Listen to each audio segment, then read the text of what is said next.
Now to a KCAL9 investigation. Across Southern California, EMTs aren't allowed to perform certain life-saving procedures when children can't breathe. Tonight, we reveal new technology that could be a game changer. And KCAL9's Randy Page has more in his exclusive investigation. 911 emergency. A 13-month-old child was choking. When a child stops breathing, but I wouldn't let him die. The distance between life and death can be measured in seconds. It all happened so fast. 2-year-old Connor Snyder's life was slipping away when a grape got stuck in his throat at the LA Zoo, and he began to turn blue. His face looked like just one giant bruise. This is one of those rare medical emergencies where kids like Connor go from healthy to brain damaged to dead in a matter of minutes if they don't receive life-saving oxygen. Paramedics have only two options. They can put an oxygen mask over a child's face or insert a tube into his throat and force oxygen directly into the lungs.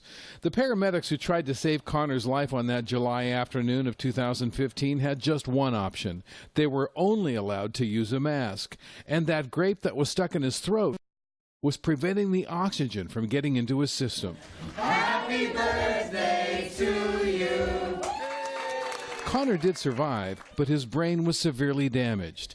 Pediatrician and former paramedic Dave Van Stralen is Riverside County's former emergency medical director. So a tube would have been his only chance at a normal life? The tube is the only chance. The decision not to allow LA County paramedics to use tubes on kids was made back in the late 1990s after LA County did a landmark and controversial study, a study we reported on back then. Here's how the study worked. Whenever paramedics were called to a child who couldn't breathe on an odd day of the month, they were told they must use a mask. On the even days, a tube. And if the child did not respond to one procedure, paramedics were not allowed to try the other. LA County's medical director at the time was Dr. Sam Stratton.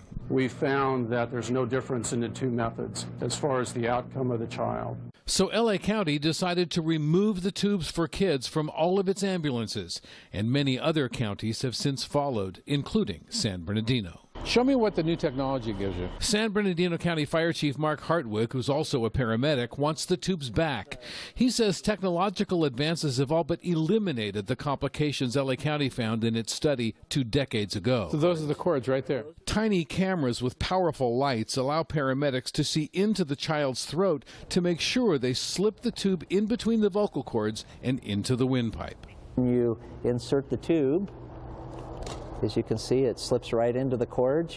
And a new technology called capnography sounds an alarm the moment a tube slips out of place. Do you think kids' lives could be saved if these tubes come back on your rigs? Of course, yeah.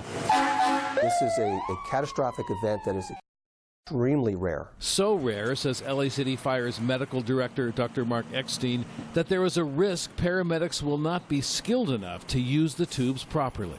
Don't we owe it to our kids to know definitively whether or not this life-saving technique could make the difference between a child surviving and not surviving? I think we should certainly look at it. Dr. Eckstein says it's time for another study in light of the new technology. Speaking for LA, we'd love to do it because there's nothing worse than being that provider with a child who doesn't survive to think, were it not for having this tool, we would have had a better outcome. I get it. And he's not breathing. When tubes come back to the rigs, children who have been dying will no longer die. He stopped breathing? And they will go home to their families to play. Okay, is he breathing now? They will go home to their families to grow up. They'll go to school, they'll have jobs, they'll have families of their own. You really believe that? I believe that in life. Well, as you might imagine, we're getting a lot of response to this story tonight. Doctors in San Bernardino and 2 fire departments are starting to examine cases where children's lives were saved and the impact this new technology is having on the safety and effectiveness of those procedures. We have breaking